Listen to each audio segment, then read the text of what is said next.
Hello everyone, बहुत सारे बच्चों के डाउट्स थे कि सर इस बार जो फ्लो चार्ट है वो फ्लो चार्ट कुछ अच्छे से समझ में नहीं आ रहा।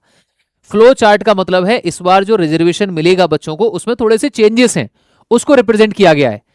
लास्ट ईयर तक क्या होता था, लास्ट ईयर आप देखेंगे तो वहां पे जो रिजर्वेशन क्राइटेरिया था वो 70 और 30% का था। 70% में आपके इधर आर्मी वाले थे और 30% में आपके सिविलियन थे। इस बार जो क्राइटेरिया है वो 70%, जितनी भी सीट्स है, मान लो इसमें 100 सीट्स हैं, 70% तो आ गए आपके जेसीयू एंड ओआर।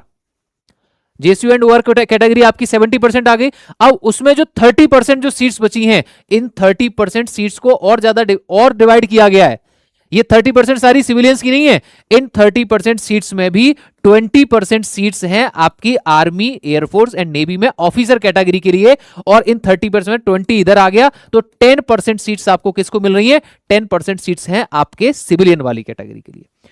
और सिविलियन में से भी अब फॉर एग्जाम्पल सर 100 है, 100 में सीट्स में से 10 सीट्स किसको मिली? सिविलियन कैटेगरी को, 10% हो गया। इसमें फर्दर डिवाइड होता है, फर्दर में भी क्या होता है, सिविलियन कैटेगरी है या इधर कैटेगरी है, इनको भी फर्दर इनकी अलग, हर कैटेगरी की कट ऑफ अलग लगती है।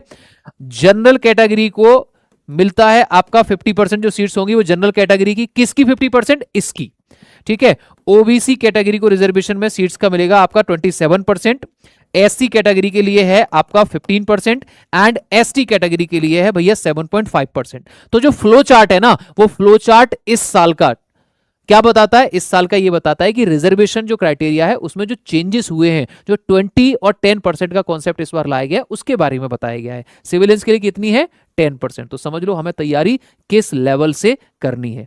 हमें बहुत अच्छे से तैयारी करनी है, मॉक टेस्ट देने हैं, प्रैक्टिस क्वेश्चन लगाने हैं, प्लस प्रीवियस ईयर के क्वेश्चंस भी हमें करने हैं। जय हिंद।